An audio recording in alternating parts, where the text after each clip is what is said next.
रामनवमी पर उपद्रव के बाद सरकार एक्शन मोड में है। दंगाइयों से निपटने के लिए उन्हें कड़ा सबक सिखाने के लिए सरकार लगातार बड़े सख्त फैसले ले रही है। ताजा अपडेट अगर हम आपको बताएं तो वो ये कि खरगोन में कर्फ्यू जारी है। मेडिकल सेवाओं को छोड़कर सब कुछ बंद है। सभी परीक्षाओं को स्थगित किया गया। मुख्यमंत्री ने सख्त रुख अख्तियार कर लिया है। कानून व्यवस्था की समीक्षा के लिए आज बड़ी बैठक भी होने वाली है। इसी बीच गृह मंत्री ने घटना के तार आतंकी संगठनों से जुड़े होने की आशंका जाहिर की। गृह विभाग ने एहतियात के तौर पर प्रदेश में सभी पुलिसकर्मियों की छुट्टियां रद्द कर दी। उधर आरोपियों के अवैध निर्माण पर मामा का बुलडोजर भी कहर बनकर दौड़ना शुरू हो गया है। संपत्ति के नुकसान की वसूली के लिए सरकार ने तैयारी कर ली है। जल्द ही क्लेम्स ट्रिब्यूनल का गठन भी होने जा रहा है। तो तमाम तरह के कदम उठाए जा रहे हैं। मध्य प्रदेश के खरगोन में रामनवमी पर हुई पत्थरवाह के बाद शिवराज सरकार एक्शन में है। गृह मंत्री नरोत्तम मिश्रा ने कहा कि किसी भी दंगाई को बख्शा नहीं जाएगा। इतना ही नहीं, उन्होंने इस घटना को एक सोची समझी साजिश भी बताया है।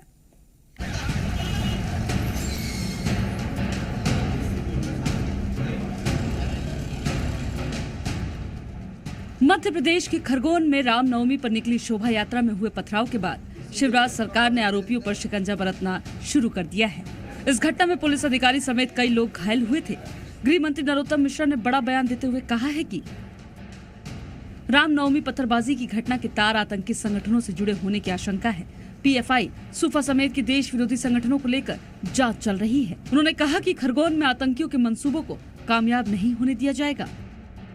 भोपाल के उसकी एनआईए जांच कर रही है, लेकिन वहां पास में ही सूफा का कनेक्शन मिला और सूफा के लोग 6 गिरफ्तार हुए। भोपाल में हमने इनके सारे जो मंसूबे नेस्तनाबूद हम लगातार करते जा रहे हैं और खरगोन में भी गृह मंत्री नरोत्तम मिश्रा ने खरगोन की घटना को एक सोची समझी साजिश बताया।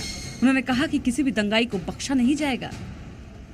ये सोची समझी सी इनकी साजिश थी, नहीं तो इतने सारे पत्थर एक साथ, इतने हथियार के एसपी घायल हो जाए, गोलियां चल जाएं, कुछ तो रहा हुआ ना इसके पीछे। और इसलिए मध्य प्रदेश के अंदर ऐसे किसी को भी सर उठाने नहीं देंगे।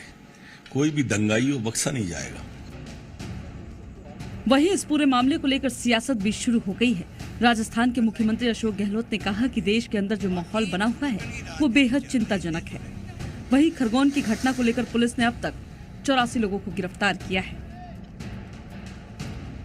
ब्यूरो रिपोर्ट, जी मीडिया।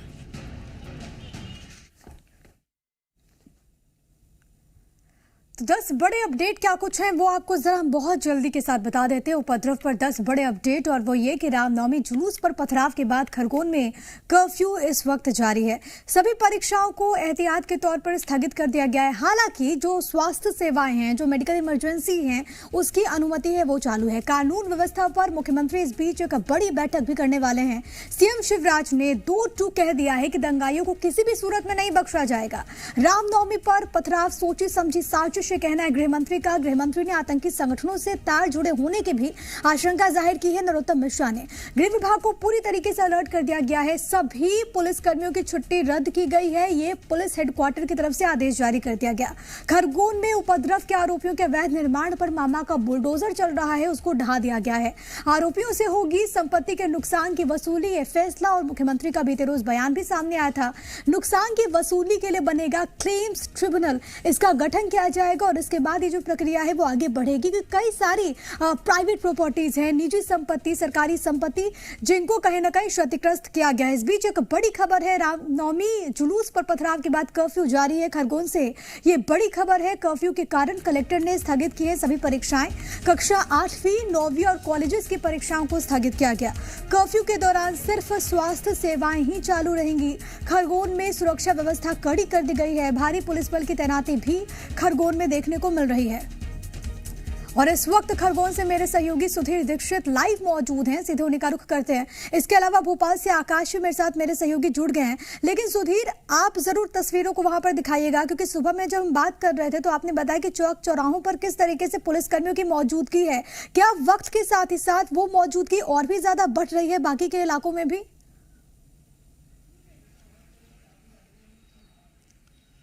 देखिए, इस वक्त हम मौजूद है बड़ा तालाब जो इलाका है, तालाब चौक इलाका जो है खरगोन का, यहाँ पर हम मौजूद है। ये जो चौराहा है, यहीं से हिंसा की शुरुआत हुई थी। आप देख सकते हैं चौराहे पर आरएएफ की टीम तैनात है। इसके अलावा अलग अलग गलियों में सुरक्षा बल तैनात है।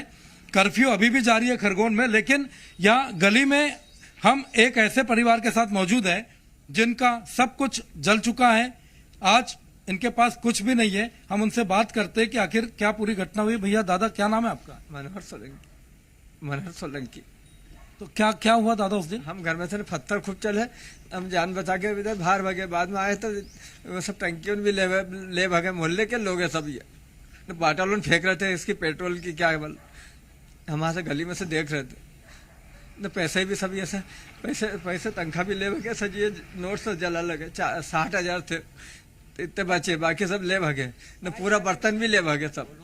न कपड़े एक जोड़ी है बस, नए कपड़े भी सब जला, पूरे घर को जला गए। दोनों कमरे, माता जी का मंदिर, पूरा मंदिर जला गए वो। तो ये पैसे आपको कहाँ मिले? हाँ, वो पेड़ी के पास मिले। बाद में आप गए थे? हाँ गए तो धुआं निकल रहा था, मैं कहा चल जाके देख ले। मेरे चेक डायरी बैंक की सब पूरी जला गए कि लेगा, बैंक में जाना पड़ेगा।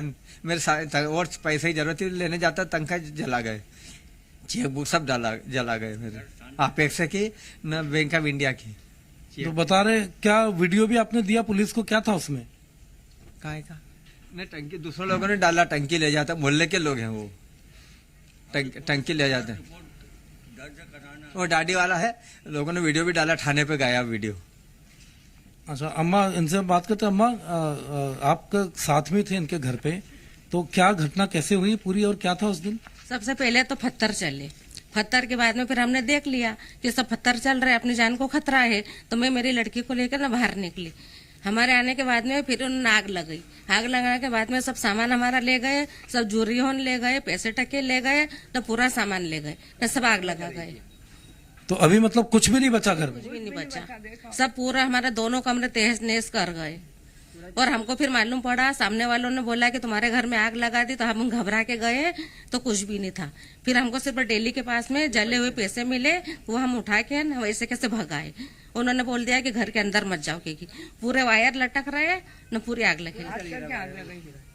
तो पूरा, तो अभी आप फिर क्या कर रहे हैं, किसके पास अभी? अभी हम हमारे देवर के यहाँ पे रह रहे, तालाक चौक में। उन्होंने भी हमको सहारा दिया, हमारे रहने की व्यवस्था कुछ भी नहीं की। सुधीर, ये पीड़ितों की आंखों देखी है और सोचिए उस परिवार पर इस वक्त क्या बीत रही होगी जिस परिवार ने अपना सब कुछ खो दिया है। अब हमारा सामान सब पूरा जला दे बेटा। देखिए, इस परिवार का ये कहना है कि इनका घर था, घर पूरा जल चुका है। इनके जेब में जो पैसे जले हुए कुछ इनको सीढ़ी के पास मिले थे, वही इनके पास बचा है। इनका कहना है कि न तो कपड़े बचे हुए हैं, न ज्वेलरी बची है, न घर का कोई सामान बचा है। कुछ सामान जला दिया गया है, कुछ सामान उठा के ले जाया जा चुका है। और बता रहे कि वहां पर जो 2 घरों में आग लगा दी गई थी, सुधीर, उस बुजुर्ग के आंसू बहुत कुछ बयान कर रहे हैं कि क्या कुछ वहां पर हुआ, उनकी आंखों देखी, जो कि आपके माध्यम से हमने दर्शकों को बताया। आकाश, में लौट रही हूँ आपके पास, लेकिन सुधीर, ये भी जरा जानने की कोशिश कीजिएगा कि मुख्यमंत्री की ओर से, गृह मंत्री की ओर से भरोसा दिया गया है, जो भी नुकसान पहुंचा है उनकी वसूली उन्हीं लोगों से होगी जिन्होंने इसको ध्वस्त किया, जिन्होंने इसको निशाना बनाया। क्या वो उम्मीद कर रहे हैं, क्या वो हमारे माध्यम से कहना चाहेंगे इस पर? देखिए, सरकार ने बोला है कि जो भी नुकसान होगा उसकी भरपाई की जाएगी, जिन लोगों ने तोड़फोड़ की उनसे वसूली की जाएगी। तो आप सरकार से आप क्या चाहते हैं? भाई जो मिल जाए वो सरकार मदद कर दे। हमें चेक डायरी सब बैंक में लिख देना पड़ेगा, तो कहीं पैसा नहीं निकाल ले, वो चेक बुक वगैरह सब ले भागे, नहीं साइन करे ले। मेरे जरूरत थी तो मैं जाता इतने में ये झगड़ा हो गया। आज कल पैसे निकाल के लाता सोमवार के दिन, तो चेक बुक वगैरह बैंक ऑफ इंडिया की सब चेक बुक 25 चेक है, तो 2 पे साइन करे ले, तो क्या मतलब लेकर मेरे को बोलना पड़ेगा, तो कहीं निकाल नहीं ली है। सब पूरा जला दिया, कपड़े तक। नहीं तो आपका घर बार कपड़े लत्ते सब जल गए, तो अब आप चाहते क्या, सरकार से क्या चाहते? हमको बस हमको ये चाहिए कि हमारी कुछ भी व्यवस्था करो। अब हम कहाँ पे रहेंगे, हमारे पास तो अब कुछ भी नहीं है, रहने जैसे का घर भी नहीं है, हम तो अब किराए से कहीं देखेंगे। कुछ भी हमारी व्यवस्था करो, बस हम तो यही चाहते हैं। अब वो मोहल्ले में हम जाके क्या करेंगे, अब कुछ भी तो बचा नहीं वहाँ पे, कहीं भी अब करो हमारे लिए। तो अब उस मोहल्ले में नहीं जाएंगे? अब क्या करेंगे जाके, अब हमें बचा क्या हमारा, पूरा तो घर तहस नहस हो गया। अब ऐसे मोहल्ले में हम हमारी जान को बचाएंगे कि हम मोहल्ले में जाएंगे? हमारे साथ में हमारी जवान लड़की है कि अब इनका रात बिरात का ठिकाना नहीं भैया, क्या करेंगे जाके, अब कुछ भी किराए से देखेंगे हम। हमारी व्यवस्था कर दो भैया। हमारी सोने चांदी की 3 लाख की थी और इनके नगद पैसे थे और इनकी पेंशन के कागज और ये सब खत्म हो गए। मेरे सोने चांदी की गनगोर गई ने तो जब चीज मैं नीचे रखी सब ले भी भगे, न 2 टंकी ले भगे, न मोटर पानी की निकाल के ले भगे और इतना पूरा घर जलाया। देखा बेटा हम झूठ नहीं बोले, बड़ा छोटा बहू है, हमको छोड़ के ये नहीं गए। 2 एक छोटा आ गया, एक बिछड़ा चला गया, वहाँ भाग के गए हैं और हम बुढ़ा बुढ़ी भागे, हमको ले भागे, सब लोड के ले गए, सब पूरा घर आग लगा दिया। पानी की मोटर तक ले गए, टंकी भर ले गए, सब पूरा घर जला दिया। खाने का सामान जमा था वो भी सब लगा, एक कपड़ा भी नहीं बचा हमारे पास। तुम चल के दिखाओ, चलो हम तो अब क्या करोगे आप? वहाँ पे दोबारा जाएंगे उस घर में? हमारा लगा हुआ कुछ भी दिला दो, पैसे टके कपड़े क्या फिर चड्डी बनियान तक के जल गए साहब। मैं रिटायर्ड शिक्षक हूँ मोरावा हाई सेकेंडरी से और मेरे को 70 साल रिटायरमेंट को हो रहा है। ये बड़ा लड़का है, ये छोटा लड़का है और पिछला लड़का भालके साहब के वहाँ है। कल 9 बजे से गया तो जिसका 7 बजे रिपोर्ट लिखा कर गया। ये रिपोर्ट देखो, हमारे से लिखी भी नहीं अभी गाया। एक मिनट जरा, आपने पत्रकार हो आप, वीडियो से जो काम करना है वो करो, बाकी इसको देखो।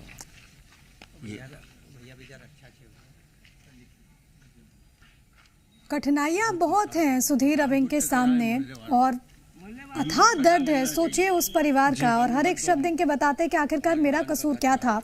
हंसी खुशी जीवन जी रहे थे, लेकिन उसके बाद रामनवमी और उसके बाद एक ऐसा तूफान जिसने इनकी पूरी जमा पूंजी को इनके हाथों से छीन लिया। भी परिवार करे तो क्या करे, ये इनके सामने सवाल बना हुआ है।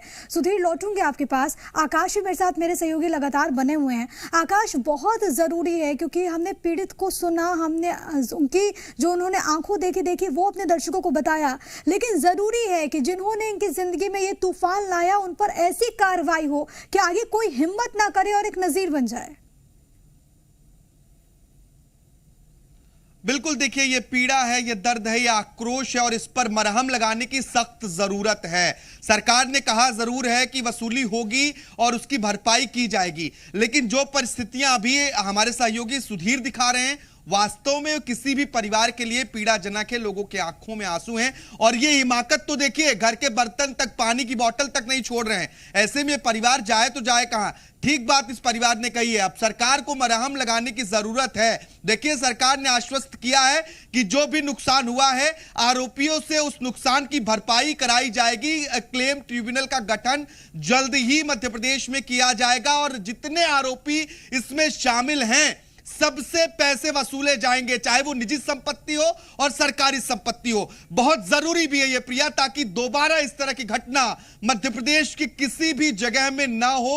अपराधियों के अंदर खौफ होना बहुत जरूरी है। बुलडोजर चला है लेकिन इसके बावजूद इन सभी संपत्तियों की वसूली होनी चाहिए जिसका नुकसान इस दंगे के दौरान, इस फसाद के दौरान हुआ। देखिए पीड़ित परिवार बता रहे हैं कि पेट्रोल बम फेंका गया उनके घर में, उनके घरों में आग लगा दी गई, एक जोड़ी कपड़े तक नहीं छोड़े गए हैं। आखिर जो गृह मंत्री नरोत्तम मिश्रा की आशंका है वो कहीं ना कहीं जायज लगती है। क्या ये सोची समझी साजिश नहीं है प्रिया? किस तरीके से आप सोच समझ के किसी घर को तबाह कर देते हैं, एक सामान तक नहीं छोड़ते हैं। ये कोई भी घटना अगर अचानक होती है तो इस तरह की तस्वीरें नहीं आती हैं कि आप घर का सिलेंडर लेके चले जाते हैं, आप पानी की बोतल लेके चले जाते हैं, बर्तन लेके चले जाते हैं, पैसों में आग लग जाती है, घर में एक सामान न बचना कहीं ना कहीं कई बड़े सवाल खड़े करता है। कल भी हाई लेवल मीटिंग हुई थी भोपाल में, आज भी कानून व्यवस्था की समीक्षा बैठक मुख्यमंत्री शिवराज सिंह चौहान करेंगे। देखिए लोकल पुलिस के ऊपर बड़ी जिम्मेदारी है।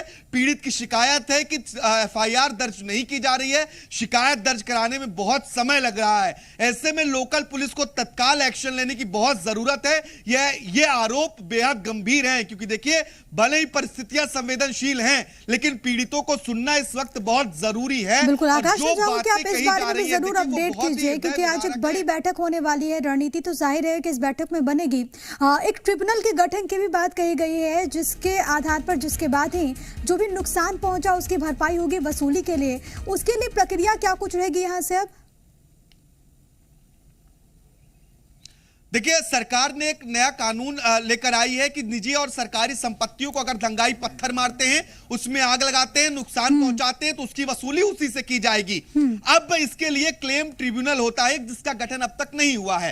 अब सरकार क्लेम ट्रिब्यूनल का गठन करने जा रही है। इसमें एक रिटायर्ड जज हैं, वो अध्यक्ष होंगे और इस मामले की पूरी जो भी मामला होगा, ये मामला हो या अलग मामला हो, उसका आकलन किया जाएगा, कितना नुकसान हुआ है, कितनी की भरपाई करनी है, और इसकी भरपाई उन सभी आरोपियों से की जाएगी जिनने इस घटना को अंजाम दिया है। ऐसे में अगर उनके पास पैसे नहीं है तो उनके संपत्ति को कुर्क भी किया जा सकता है वसूली के लिए, लेकिन ये पैसे भरने होंगे। अब सरकार जैसे ही क्लेम ट्रिब्यूनल का गठन करेगी, इसके बाद ये जांच का दायरा बढ़ता जाएगा और वो नुकसान का आकलन भी होगा कि सरकारी संपत्तियां कितनी नुकसान हुई है, निजी संपत्तियों को किस तरीके से नुकसान पहुंचाया गया है, और उस आकलन के आधार पर इन आरोपियों से, इन दंगाइयों से वसूली की जाएगी। इसके बाद उस वसूली से जो नुकसान हुआ है उसकी भरपाई हो सकेगी। और दावा यह है कि जल्द से जल्द क्लेम ट्रिब्यूनल्स का गठन होगा और राजपत्र में भी इसे जल्द से जल्द प्रकाशित किया जाएगा। देखिए, गृह विभाग के अपर मुख्य सचिव